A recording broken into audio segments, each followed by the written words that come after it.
Greater Warangal municipal corporation ఎన్నికలకు పార్టీలు సిద్ధమవుతున్నాయి. గత నెలలో పాలకవర్గ పదవీకాలం ముగియడంతో ప్రత్యేక అధికారి పాలనలో ఉంది.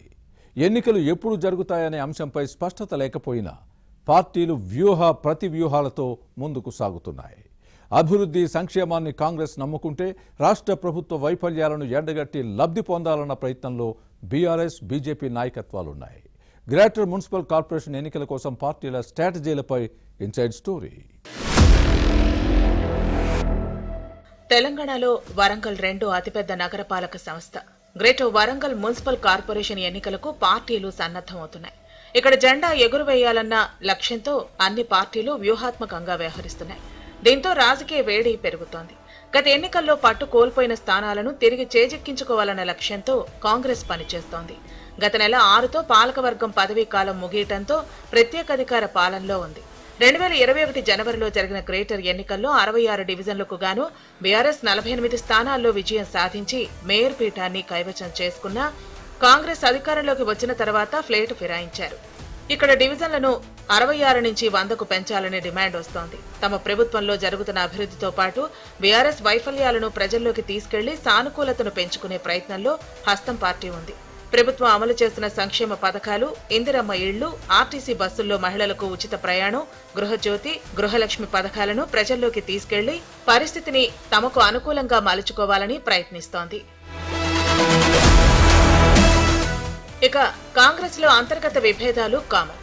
హస్తం పార్టీ నేతలు ముందుగా ఎలా కొట్టుకున్నా ఎన్నికలప్పుడు ఏకమవుతారు. కలహాలతో నష్టమన్న విషయం తెలుసు. పోరు నష్టం పొందు లాభమన్న సూత్రాన్ని వంట పట్టించుకుని విభేదాలు పక్కన పెట్టి వరంగల్ నేతలు ఒక్కటయ్యారు. పశ్చిమ ఎమ్మెల్యే నాయని రాజేందర్ రెడ్డి ఇంట్లో ఇటీవల సమావేశమైన నేతలు జీడబ్ల్యూఎంసీ ఎన్నికల్లో కలిసి పనిచేయాలని నిర్ణయించారు. నాయని రాజేందర్ రెడ్డి డబుల్ బెడ్రూమ్ ఇళ్లను లబ్ధిదారులకు పంపిణీ చేశారు. తూర్పు నియోజకవర్గంలోనూ వీటిని అందించేందుకు మంత్రి కొండా సురేఖ రంగం సిద్ధం చేస్తున్నారు. ముఖ్యమంత్రి రేవంత్ రెడ్డితో భూగర్భ మురుగునీటి పారుదల వ్యవస్థకు శంకుస్థాపన చేయించి ఎన్నికలకు వెళ్లాలన్న ఆలోచనలో కాంగ్రెస్ నేతలు ఉన్నారు. ఇక బీఆర్ఎస్ ఆపరేషన్ ఆకర్షకు తెరతీస్తోంది. కాంగ్రెస్ లోని అసంతృప్తి నేతలను తమ వైపు తిప్పుకునే పనిలో ఉంది. పూర్వ వైభవం కోసం ప్రయత్నిస్తోంది. గతంలో చేసిన అభివృద్ధిని ప్రజల్లోకి తీసుకెళ్లేందుకు సిద్ధమవుతోంది. గ్రేటర్ వరంగల్ నగరపాలక సంస్థ ఎన్నికల్లో పట్టు సాధిస్తే వచ్చే అసెంబ్లీ ఎలక్షన్లకు సమస్యలు ఉండవని గులాబీ పార్టీ నాయకత్వం భావిస్తోంది. ఈ క్రమంలోనే పార్టీ వర్కింగ్ ప్రెసిడెంట్ కేటీఆర్, మాజీ మంత్రి హరీష్ రావు రప్పించి హడావుడి చేస్తున్నారు. మున్సిపల్ కార్పొరేషన్ ఎన్నికలపై పార్టీ శ్రేణులకు దిశానిర్దేశం చేశారు.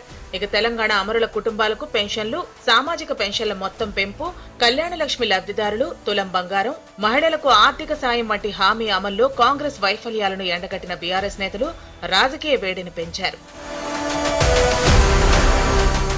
మరోవైపు బీజేపీ వరంగల్లో తన ఉనికిని చాటుకోవడానికి ప్రయత్నిస్తోంది. క్షేత్రస్థాయిలో పట్టు పెంచుకునేలా పార్టీ సంస్థాగత నిర్మాణంపై దృష్టి పెట్టింది. ఓటర్లలో ఎక్కువ అనుబంధం ఉండే పోలింగ్ బూత్ స్థాయిలో పార్టీ కమిటీలను పటిష్టం చేస్తోంది. రాష్ట్ర ప్రభుత్వం చేస్తున్న అప్పులు, కేంద్రం తెలంగాణకి ఇస్తున్న సాయాన్ని ప్రజల్లోకి తీసుకెళ్లి గ్రేటర్ వరంగల్ మున్సిపల్ కార్పొరేషన్ ఎన్నికల్లో పరిస్థితిని తమకు అనుకూలంగా మలుచుకోవాలని చూస్తోంది. కాంగ్రెస్, బీఆర్ఎస్ కు ప్రత్యామ్నాయంగా ఎదగాలన్న ప్రణాళికతో కమలనాథులు ముందుకు వెళుతున్నారు. రాష్ట్ర బీజేపీ నేతలు ఇక్కడ పర్యటిస్తూ క్యాడర్ను ఎన్నికలకు సమాయత్తం చేస్తున్నారు. వరంగల్లో త్రిముఖ పోటీ జరిగే అవకాశం ఉంది. ఓరుగల్లు ఓటర్లు ఎటు మొగ్గు చూపుతారో చూడాలి.